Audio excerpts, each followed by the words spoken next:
السلام علیکم ورحمۃ اللہ وبرکاتہ۔ ناظرین، انشاءاللہ آج سے قرآن مجید کو آسان زبان میں سمجھانے کا ایک سلسلہ شروع کیا جا رہا ہے۔ اللہ سبحانہ وتعالیٰ سے دعا ہے کہ وہ ہمارے اس کام کو آسان کرے اور ہماری دنیا اور آخرت کی فلاح کا ذریعہ بنائے۔ قرآن مجید اللہ سبحانہ وتعالیٰ کا کلام ہے۔ اس دنیا میں کوئی بھی چیز اس کلام پاک سے بڑھ کر نہیں جو انسان کو سعادت، فلاح، کامیابی اور کامرانی کی راہ دکھاتی ہو۔ اللہ سبحانہ وتعالیٰ نے ہمیں پیدا کیا اور ہمیں دنیا میں جینے کا ڈھنگ سکھایا، ایسے ہی بیکار نہیں چھوڑ دیا، بلکہ ہمیں ہر موڑ پر، زندگی کے ہر قدم پر کیا کرنا چاہیے اس کے لیے بہترین رہنمائی فراہم کی۔ اللہ سبحانہ وتعالیٰ نے اول روز سے ہی دنیا میں انسانوں کی ہدایت کا انتظام کیا۔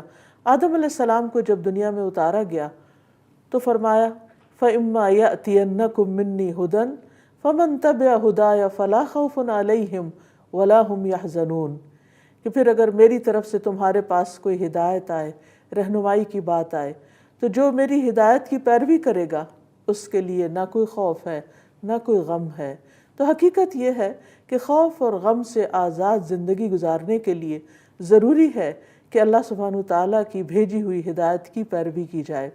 اللہ تعالیٰ نے ہر دور میں جب پیغمبر بھیجے اور ہر بستی میں کوئی نہ کوئی رہنما آیا تو ساتھ ہی اس کے ہدایت بھی بھیجی، اور آخری نبی محمد صلی اللہ علیہ وسلم پر اپنا دین مکمل کر دیا، اور قرآن مجید جیسی نعمت ہم سب کے لیے رہتی دنیا تک کے لوگوں کی ہدایت کے لیے ان کے ساتھ بھیجی۔ حقیقت یہ ہے کہ قرآن مجید بہت ہی فضیلت والی کتاب ہے۔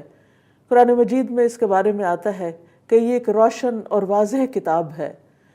سورۃ المائدہ کی آیت نمبر 15 میں اللہ تعالیٰ فرماتے ہیں قَدْ جَاءَكُم مِّنَ اللَّهِ نُورٌ وَكِتَابٌ مُّبِينٌ بے شک تمہارے پاس اللہ کی طرف سے ایک روشنی اور واضح کتاب آئی ہے۔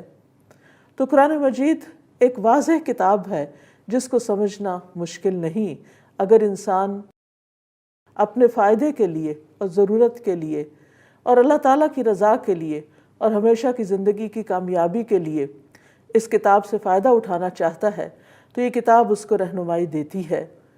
بہت بابرکت کتاب ہے۔ سورۃ الانعام میں اللہ تعالیٰ فرماتے ہیں وَهَذَا كِتَابٌ أَنزَلْنَاهُ مُبَارَكٌ اور یہ ایک کتاب ہے جسے ہم نے اتارا ہے، یہ بہت برکت والی کتاب ہے۔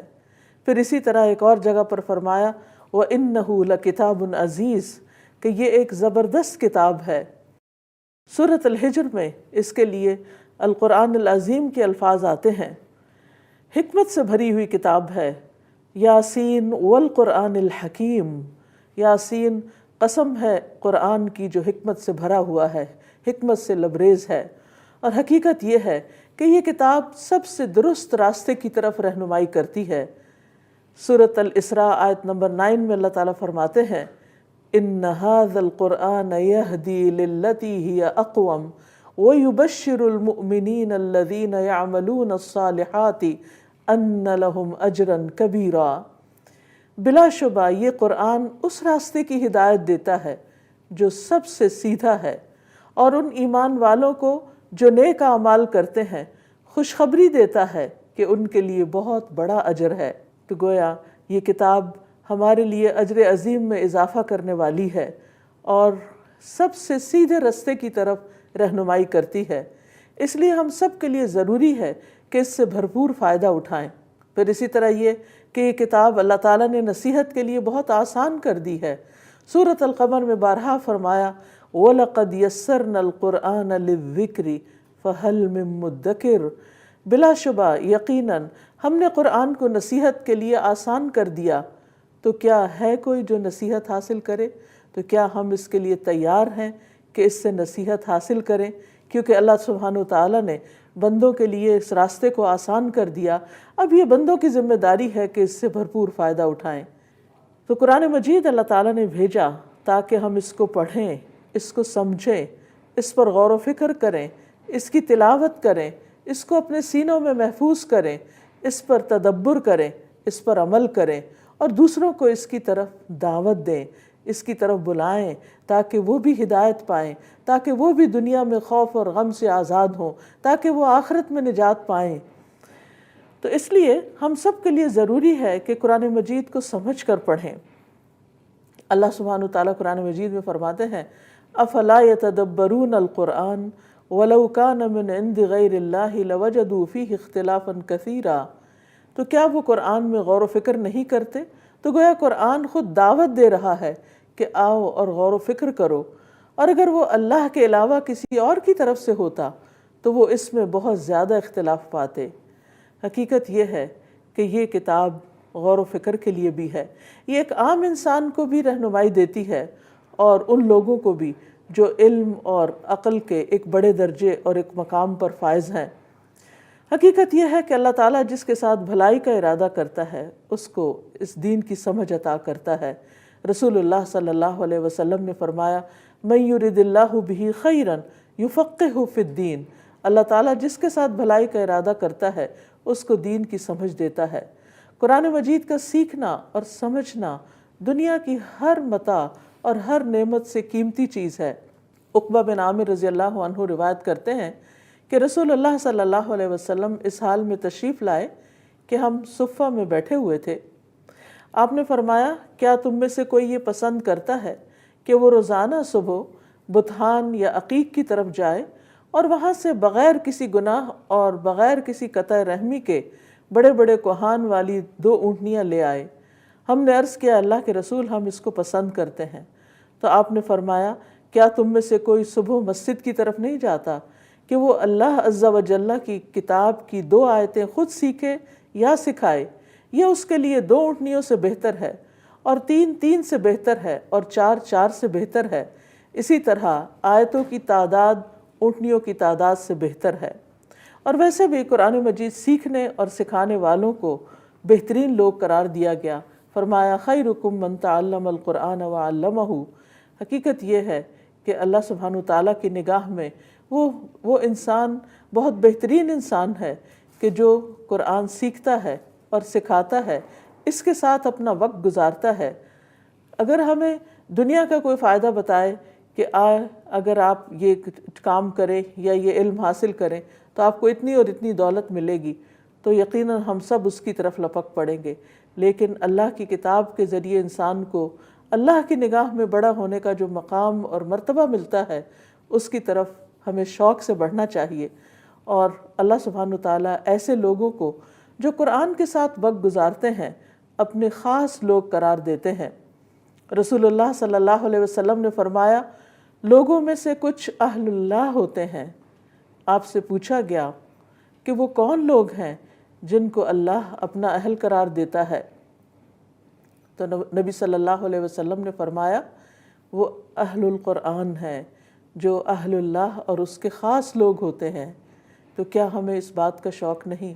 کیا ہمیں اس بات کی آرزو نہیں کہ ہم بھی اللہ کے خاص بندے بن جائیں؟ دنیا میں آپ دیکھیے کہ جب کوئی بڑا انسان ہوتا ہے یا کوئی ریسورسفل انسان ہوتا ہے تو لوگ اس کے قریب ہونے کی کوشش کرتے ہیں تاکہ اس کی قربت سے کچھ فائدے حاصل ہو جائیں۔ لیکن یاد رکھیے اس پوری کائنات کا بادشاہ، اس کا مالک رب العزت، وہ جن کو اپنے خاص بندے کہہ رہا ہے، جن کو اپنے VIPs قرار دے رہا ہے، کیا ہمیں اس بات کا شوق نہیں ہونا چاہیے کہ ہم ان میں شامل ہو جائیں؟ اور اس کے لیے ضروری ہے کہ ہم قرآن کی طرف رغبت کرنے والے ہوں، قرآن سے محبت کرنے والے ہوں، اور اس کی محبت کا تقاضا یہ ہے کہ اس کو کثرت سے پڑھنے والے ہوں، اس سے رہنمائی حاصل کرنے والے ہوں، اسی سے برکتیں پانے والے ہوں، اور اس کے ذریعے ہم ہر غم سے آزاد ہونے والے ہوں۔ ابن تیمیہ کہتے ہیں کہ جو ہدایت کی غرض سے قرآن میں تدبر کرتا ہے اس کے لیے حق کا راستہ واضح ہو جاتا ہے، اور قرآن کا اسلوب ہی ایسا ہے کہ جو انسان کو عقل اور غور و فکر سے کام لینے کی طرف دعوت دیتا ہے۔ بار بار قرآن مجید میں اللہ سبحانہ وتعالیٰ فرماتے ہیں افلا تعقلون، افلا تتفکرون، افلا تذکرون، افلا یتدبرون القرآن۔ کیا تم سمجھتے نہیں؟ کیا تم غور نہیں کرتے؟ کیا تم نصیحت حاصل نہیں کرتے؟ کیا تم قرآن میں غور و فکر نہیں کرتے؟ تو جو شخص بھی قرآن میں غور و فکر کرتا ہے، تدبر کرتا ہے، اور اس لیے کرتا ہے کہ اس کو رہنمائی ملے تو اس کو یقیناً حق ضرور مل جاتا ہے۔ عموماً انسان حق کی تلاش میں مارا مارا پھرتا ہے، سچائی کو پانا چاہتا ہے، کیونکہ انسان کی فطرت کے اندر ہے کہ خیر اور بھلائی اور سچائی کا راستہ اس کو ملے، لیکن جب اس کو سمجھ نہیں آتا تو اسے چاہیے کہ وہ قرآن کی طرف رغبت کرے اور اس کی طرف اس میں غور و فکر کرے اور اس کے اندر حق کو تلاش کرے۔ تو یاد رکھیے کہ قرآن مجید کو عموماً ہمارے ہاں جس طرح پڑھا جاتا ہے، صرف اس کی تلاوت کرنا یا صرف اس کی ریڈنگ کرنا، اس سے بھی اگرچہ ثواب اور برکت حاصل ہوتی ہے، لیکن غور و فکر کے لیے تیزی سے پڑھنا فائدہ نہیں دیتا۔ اس کے لیے ضروری ہے کہ ہم اس میں ٹھہر ٹھہر کر پڑھیں، سمجھ کر پڑھیں، اور چونکہ ہم اہل زبان نہیں تو اس میں اس کے ترجمے پر غور و فکر کریں، اس کے الفاظ کی گہرائی میں جائیں، اس کو اس طرح نہ پڑھیں جیسے کوئی شعر پڑھا جاتا ہے یا کوئی گانا گایا جاتا ہے، بلکہ اس میں اس طریقے سے اس کو پڑھیں کہ جس طرح اس کو پڑھنے کا حق ہے۔ قرآن مجید میں آتا ہے الذین آتیناہم الکتاب یتلونہ حق تلاوتہ اولئک یؤمنون بہ، وہ لوگ جن کو ہم نے کتاب دی وہ اس کو اس طرح پڑھتے ہیں کہ جیسے اس کو پڑھنے کا حق ہے، تو یہی وہ لوگ ہیں کہ جو اس پر ایمان رکھتے ہیں۔ تو اس پر ایمان کا تقاضا یہ ہے کہ اس کے پڑھنے کا حق ادا کیا جائے۔ جب انسان قرآن مجید سے تعلق قائم کر لیتا ہے تو اس کے کچھ فائدے انسان کو حاصل ہوتے ہیں۔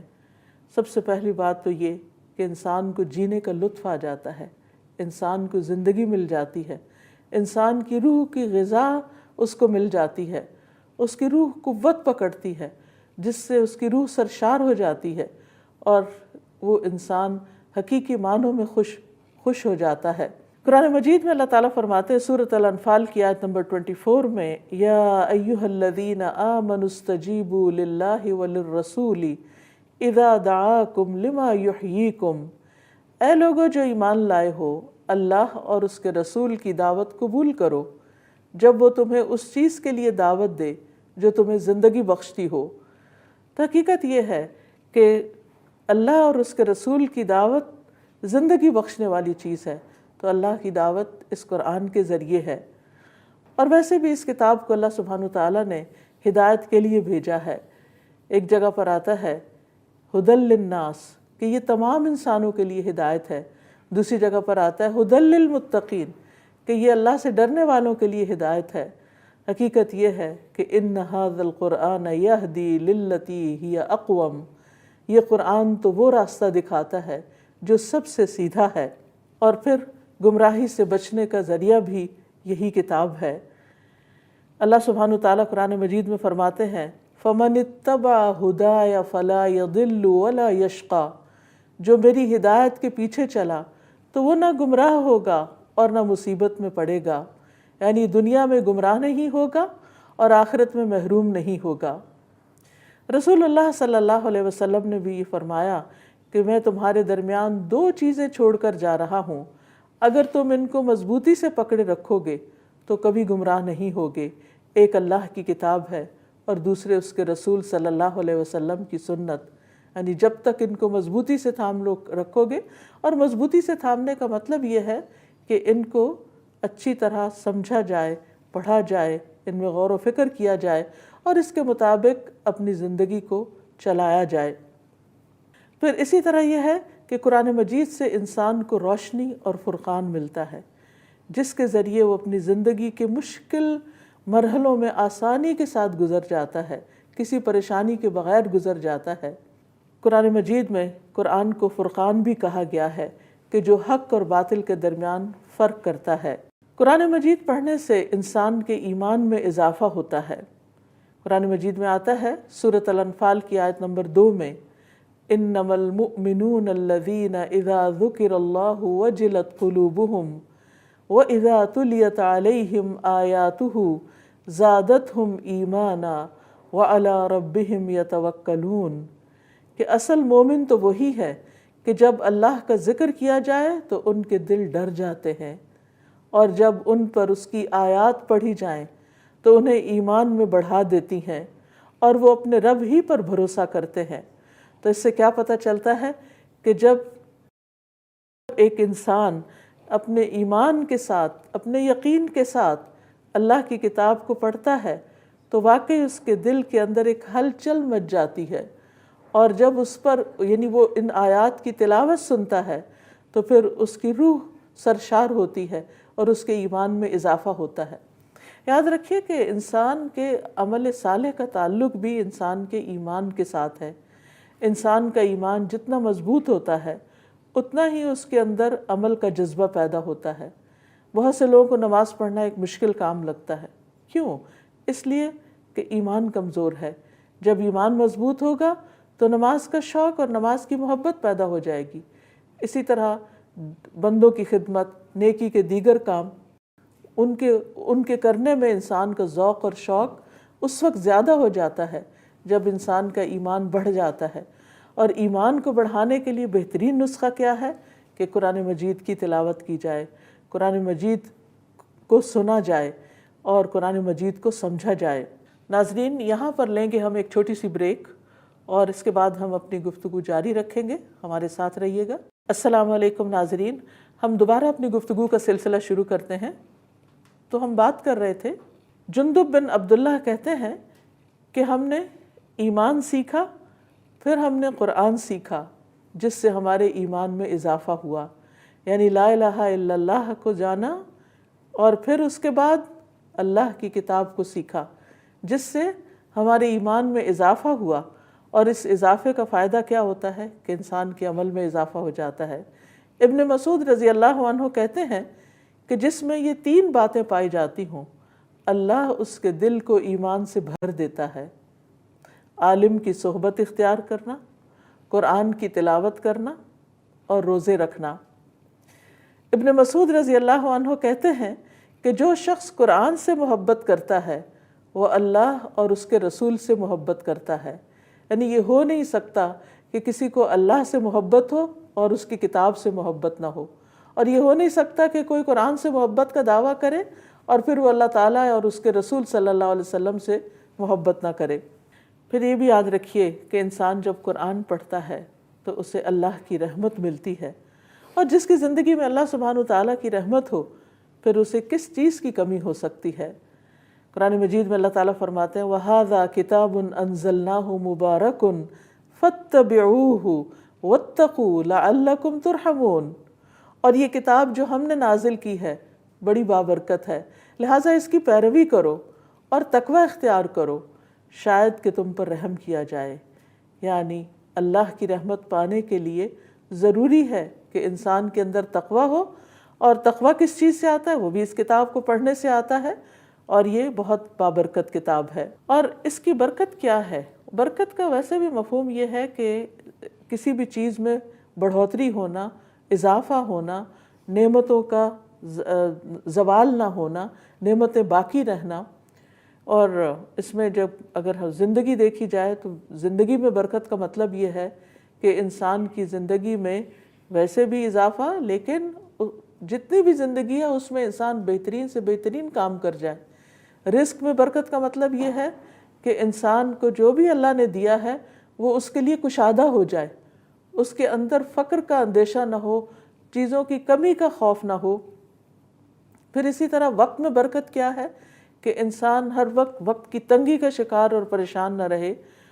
پھر آپ صلی اللہ علیہ وسلم نے یہ خوشخبری دی کہ جو لوگ اللہ کے گھروں میں سے کسی گھر میں اللہ کی کتاب کی تلاوت کرتے ہیں، اس کی تعلیم میں مصروف ہوتے ہیں، ان پر سکینت نازل ہوتی ہے، رحمت انہیں ڈھانپ لیتی ہے، فرشتے انہیں گھیر لیتے ہیں، اور اللہ ان کا ذکر اپنے پاس موجود فرشتوں میں کرتے ہیں۔ یعنی کتنی بڑی برکت اور خوش قسمتی کی بات ہے کہ ایک تو انسان کو سکینت اور سکون حاصل ہوتا ہے، رحمت آ جاتی ہے، فرشتوں کا ساتھ مل جاتا ہے، اور اللہ سبحانہ وتعالیٰ ایسے لوگوں کا ذکر اپنے پاس فرشتوں کے پاس کرتے ہیں۔ گھروں میں برکتیں اترتی ہیں اور کشادگی پیدا ہوتی ہے۔ ابو ہریرہ کہا کرتے تھے کہ قرآن پڑھنے کی وجہ سے گھر اپنے رہنے والوں کے لیے کشادہ ہو جاتے ہیں، اس میں فرشتے حاضر ہوتے ہیں، شیاطین اس گھر کو چھوڑ دیتے ہیں، اور اس کی خیر و برکت بڑھ جاتی ہے۔ گھر ستاروں کی مانند ہو جاتے ہیں۔ نبی صلی اللہ علیہ وسلم نے فرمایا جس گھر میں قرآن کی تلاوت کی جاتی ہے وہ آسمان والوں کو ایسے نظر آتا ہے جیسے زمین والوں کو ستارے نظر آتے ہیں۔ جان، مال، عزت وغیرہ میں برکت حاصل ہوتی ہے۔ اللہ سبحانہ وتعالیٰ فرماتے ہیں یہ ایک کتاب ہے، ہم نے اسے تیری طرف نازل کیا ہے، بہت بابرکت ہے۔ مطلب یہ ہے کہ جتنا آپ اس کے قریب ہوں گے، یعنی قرآن کے، اس سے اپنا تعلق قائم کریں گے، اسی حساب سے آپ کی جان، مال، اہل و عیال اور وقت میں برکت ہوگی، خوش نصیبی اور سعادت مندی حاصل ہوگی، اور پھر دنیا کی خیر و بھلائی بھی نصیب ہوگی۔ بعض مفسرین کہا کرتے تھے کہ ہم قرآن پڑھنے میں مشغول ہوئے تو ہمیں دنیا میں برکات اور خیرات نے ڈھانپ لیا، یعنی خیر و برکت اور بھلائی ہمارے لیے عام ہو گئی۔ اسی طرح سلف صالحین کے اوقات جب تنگ پڑ جاتے تو وہ وقت میں برکت کا اثر لینے کے لیے قرآن پڑھنے کی طرف لپکتے تھے، یعنی جب وقت کی تنگی محسوس ہونے لگتی تو قرآن کی تلاوت کو مزید بڑھا دیا کرتے تھے۔ یاد رکھیے یہ کتاب انسان کو حکمت و دانائی عطا کرتی ہے۔ کعب بیان کرتے ہیں قرآن کو لازم پکڑ لو، کیونکہ وہ عقل کی تیزی، حکمت کی روشنی اور علم کا سرچشمہ ہے، اور رحمان کی طرف سے نازل ہونے والی کتابوں میں سب سے نئی کتاب ہے۔ اللہ سبحانہ وتعالیٰ نے تورات میں یہ بات فرمائی ہے کہ اے محمد میں تم پر جدید تورات نازل کروں گا جو نابینا آنکھوں، بہرے کانوں اور غفلت میں پڑے ہوئے دلوں کو کھول دے گی۔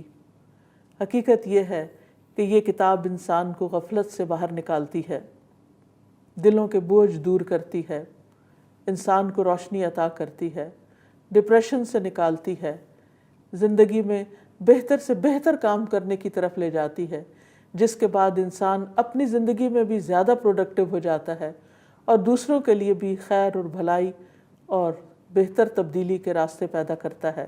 اس کتاب کو پڑھنے سے، اس علم کے حاصل کرنے سے انسان کو رفعت اور بلندی ملتی ہے۔ سورۃ المجادلہ میں اللہ تعالیٰ فرماتے ہیں یرفع اللہ الذین آمنوا منکم والذین اوتوا العلم درجات، اللہ ان لوگوں کو درجوں میں بلند کرے گا جو تم میں سے ایمان لائے اور جنہیں علم عطا کیا گیا۔ یعنی اس کتاب کا علم جتنا جتنا زیادہ ہوتا جاتا ہے اسی اعتبار سے انسان کے درجات بڑھتے چلے جاتے ہیں۔ ایک درجہ اس کو عربی زبان میں صحیح طریقے سے پڑھنا یا اس کی قراءت کرنا ہے، پھر ایک اس کا ترجمہ جاننا ہے، پھر ایک اس کی بنیادی فہم حاصل کرنا ہے، پھر ایک اس میں آگے بڑھ کر اس کی تعلیم حاصل کرنا ہے، پھر غور و فکر کرنا ہے، تدبر کرنا ہے، اس سے معنی نکالنے ہیں، اس کی روشنی میں اپنی زندگی کو گزارنا ہے، تو پھر اسی طرح اس کو حفظ کرنا ہے اور اس کو صحیح خوبصورت انداز میں پڑھنا ہے۔ تو جتنے جتنے انسان مرحلے طے کرتا چلا جاتا ہے اسی اعتبار سے اس کے درجے بلند ہوتے چلے جاتے ہیں۔ عامر بن واصلہ سے روایت ہے کہ نافع بن عبد الحارث مکہ اور مدینہ کے ایک راستے پر عسفان میں آ کر عمر رضی اللہ عنہ سے ملے۔ وہ استقبال کے لیے آئے تھے۔ عمر رضی اللہ عنہ نے انہیں مکہ کا عامل بنایا تھا، تو آپ نے ان سے پوچھا کہ آپ نے اہل وادی پر کسے مقرر کیا؟ انہوں نے کہا کہ ابن ابزہ کو۔ انہوں نے پوچھا ابن ابزہ کون ہے؟ کہنے لگے ہمارے آزاد کردہ غلاموں میں سے ایک غلام ہے۔ عمر نے کہا کہ تم نے ایک آزاد کردہ غلام کو اپنا جانشین بنا دیا؟ انہوں نے کہا وہ اللہ عز و جل کی کتاب کو پڑھنے والا ہے اور فرائض کا عالم ہے۔ عمر رضی اللہ عنہ نے کہا ہاں واقعی تمہارے نبی صلی اللہ علیہ وسلم نے فرمایا اللہ اسی کتاب کے ذریعے بہت سے لوگوں کو اونچا کرتا ہے اور بہت سوں کو اس کے ذریعے نیچے گراتا ہے۔ حقیقت یہ ہے کہ دنیا میں بھی عزت پانے کا ذریعہ اللہ کی کتاب کے ساتھ مضبوط تعلق قائم کرنا ہے۔ پھر اس کتاب کے پڑھنے کا ایک فائدہ یہ ہے کہ اس کے پڑھنے سے انسان گناہوں سے بچا رہتا ہے، اللہ سبحانہ تعالیٰ کی ناراضگی کے کاموں سے بچا رہتا ہے۔ ابن تیمیہ کہتے ہیں کہ جب انسان قرآن پڑھتا ہے اور اس میں غور و فکر کرتا ہے تو یہ ان قوی اسباب میں سے ہے جو انسان کو نافرمانیوں بہت سی یا ان میں سے بعض سے روک لینے والا ہے۔ یعنی جو انسان قرآن پڑھتا ہے تو اس کا دل پگھلتا ہے، اس کو ایک آئینے کی طرح اپنے گناہ نظر آنے لگتے ہیں، اپنی غلطیاں نظر آنے لگتی ہیں، اور پھر صرف نظر نہیں آتی بلکہ ان سے نفرت بھی ہونے لگتی ہے، اور پھر صرف نفرت نہیں بلکہ انسان وہ تدبیر سوچنے لگتا ہے کہ جس سے وہ ان غلطیوں، ان گناہوں اور ان چیزوں سے دور ہو سکے، وہ داغ اس کی زندگی سے دھل جائیں، وہ بوجھ اس کے اوپر سے ہٹ جائیں، اور پھر یہ چیز انسان کو ہلکا پھلکا کر دیتی ہے۔ پھر اسی طرح قرآن پڑھ کر دل لذت پاتے ہیں، دل سرور حاصل کرتے ہیں۔ جو لوگ اللہ سے محبت کرتے ہیں وہ اللہ کو اپنا محبوب سمجھتے ہیں، تو محبوب کے کلام سے بڑھ کر کوئی بھی چیز ایسی نہیں جو ان کے دلوں کے لیے لذت اور ان کی روح کے لیے سرور کا باعث ہو۔ پھر قرآن انسان کے جسم اور روح کے لیے شفا کا باعث ہے، بہت سی بیماریاں اس سے دور ہوتی ہیں۔ قرآن مجید سورۃ بنی اسرائیل میں اللہ تعالیٰ فرماتے ہیں آیت نمبر 82 میں، وَنُنَزِّلُ مِنَ الْقُرْآنِ مَا هُوَ شِفَاءٌ وَرَحْمَةٌ وَرَحْمَةٌ لِّلْمُؤْمِنِينَ وَلَا يَزِيدُ الظَّالِمِينَ إِلَّا خَسَارًا۔ اور ہم قرآن میں جو کچھ نازل کرتے ہیں وہ مومنوں کے لیے تو شفا اور رحمت ہے، مگر یہ ظالموں کے خسارے میں ہی اضافہ کرتا ہے۔ ابن قیم رحمہ اللہ کہتے ہیں کہ دلوں اور جسموں کی بیماریوں میں سے کوئی بیماری ایسی نہیں جس کا علاج اور اس کے سبب کی رہنمائی کا ذریعہ قرآن میں موجود نہ ہو، یعنی قرآن ہر قسم کی بیماری سے شفا کا ذریعہ بنتا ہے، کیونکہ اللہ سبحانہ تعالیٰ نے فرمایا وَنُنَزِّلُ مِنَ الْقُرْآنِ مَا هُوَ شِفَاءٌ وَرَحْمَةٌ، کہ ہم قرآن میں وہ چیز اتارتے ہیں جو شفا اور رحمت ہے۔ تو پھر یہ کیسے ہو سکتا ہے کہ اللہ سبحانہ تعالیٰ کی بات غلط ہو؟ اس پر ایک مومن کا یقین ہے اور ایمان ہے، کیونکہ یہ کتاب ہے ہی وہ کتاب کہ ذَلِكَ الْكِتَابُ لَا رَيْبَ فِيهِ، جس میں کوئی شک والی بات ہی نہیں، جو کچھ ہے اس میں حق ہے، حقیقت ہے، سچ ہے، اور ضرورت اس بات کی ہے کہ ہم اس پر ایمان لائیں۔ پھر اسی طرح یہ ہے، ابن عباس کہتے ہیں کہ جو قرآن پڑھتا ہے وہ ارذل العمر کی طرف نہیں لوٹایا جاتا کہ وہ جاننے کے بعد پھر کچھ نہ جانے، اور یہی اللہ عز و جل کا فرمان ہے ثم رددناہ اسفل سافلین الا الذین آمنوا، کہ ہم اس کو پھر پسترین حالت کی طرف لوٹا دیتے ہیں سوائے ان لوگوں کے جو ایمان لائے۔ تو ابن عباس کہتے ہیں اس کا مطلب، ابن عباس مفسر قرآن تھے، وہ کہتے ہیں اس کا مطلب ہے سوائے ان لوگوں کے جنہوں نے قرآن کو پڑھا۔ تو قرآن کے پڑھنے کی برکت سے ان کی زندگیوں میں یہ مشکل نہیں آتی۔ پھر اسی طرح دنیا کی پریشانیوں سے نجات ملتی ہے۔ ترمذی کی روایت میں ہے، ابو ہریرہ رضی اللہ عنہ سے مروی ہے کہ نبی صلی اللہ علیہ وسلم نے فرمایا، اللہ تعالیٰ فرماتے ہیں اے ابن آدم، تم اپنے آپ کو میری عبادت کے لیے فارغ کر لو، میں تمہارے دل کو بے نیازی سے بھر دوں گا اور تمہارا فقر دور کر دوں گا، لیکن اگر تم ایسا نہیں کرو گے تو میں تمہارے دونوں ہاتھ کاموں میں مشغول کر دوں گا اور اس کے باوجود تمہارا فقر دور نہیں کروں گا۔ تو ہمیں اپنی زندگی کا کچھ نہ کچھ وقت اس کام کے لیے ضرور نکالنا چاہیے اور اس سے ضرور فائدہ حاصل کرنا چاہیے، ورنہ یہ کہ زندگی تو پگھلتی چلی جا رہی ہے، گزرتی چلی جا رہی ہے، اور ہم سب آخرت کی طرف بڑھتے چلے جا رہے ہیں، قدم بقدم آگے ہی جا رہے ہیں۔ جس دن سے انسان دنیا میں آتا ہے اس دن سے اس کا کاؤنٹ ڈاؤن شروع ہو جاتا ہے، اور پھر ایک دن وہ اپنے رب سے جا ملے گا۔ اِنَّكَ قَادِحٌ إِلَىٰ رَبِّكَ قَدْحًا فَمُلَاقِيهِ، پھر ایک دن آئے گا جب انسان اپنے رب کے سامنے کھڑا ہوگا اور رب اس سے نعمتوں کے بارے میں سوال کرے گا، اس سے پوچھے گا۔ اس دن کی تیاری ہم سب پر لازم ہے، اور اس کے لیے انسان اپنے وقت کا کچھ نہ کچھ حصہ اس کتاب کے لیے ضرور نکالے تاکہ وہ اس کو یاد دہانی کراتی رہے۔ دنیا اور آخرت میں نجات کا ذریعہ بھی یہی کتاب ہے۔ ابن قیم رحمہ اللہ کہتے ہیں کسی بھی بندے کے لیے قرآن کی قرأت، اس میں لمبا غور و فکر کرنے اور اپنی سوچ کو آیات کے معنی پر مرکوز کرنے سے بڑھ کر اس کی زندگی اور اس کی آخرت میں زیادہ فائدہ مند اور اس کو نجات سے قریب تر کرنے والی کوئی اور چیز نہیں۔ یعنی سب سے بڑھ کر جو چیز انسان کو آخرت کے عذاب سے، قبر کے عذاب سے نجات دلانے والی ہے وہ یہی کتاب ہے۔ ناظرین، یہاں پر لیں گے ہم ایک چھوٹی سی بریک، اور اس کے بعد ہم اپنی گفتگو جاری رکھیں گے، ہمارے ساتھ رہیے گا۔ السلام علیکم ناظرین، ہم دوبارہ اپنی گفتگو کا سلسلہ شروع کرتے ہیں۔ تو ہم بات کر رہے تھے قرآن سے تعلق کی وجہ سے قبر کے سوالوں میں بھی آسانی ہوگی۔ رسول اللہ صلی اللہ علیہ وسلم ایک طویل حدیث میں جو سنن نبی داؤد میں آتی ہے، آپ فرماتے ہیں کہ میت کو دفنا کر جب لوگ پیٹ پھیر کر واپس جاتے ہیں تو میت ان کے قدموں کی آہٹ سنتی ہے، جبکہ اس سے یہ پوچھا جا رہا ہوتا ہے کہ اے فلاں، تیرا رب کون ہے، تیرا دین کیا ہے اور تیرا نبی کون ہے؟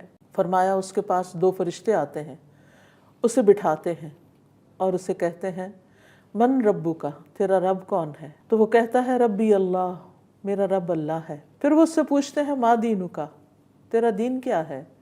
وہ کہتا ہے دینی الاسلام، میرا دین اسلام ہے۔ پھر وہ اس سے پوچھتے ہیں ما ھذا الرجل الذی بعث فیکم، یہ آدمی کون ہے جو تم میں مبعوث کیا گیا تھا، تمہاری طرف بھیجا گیا تھا؟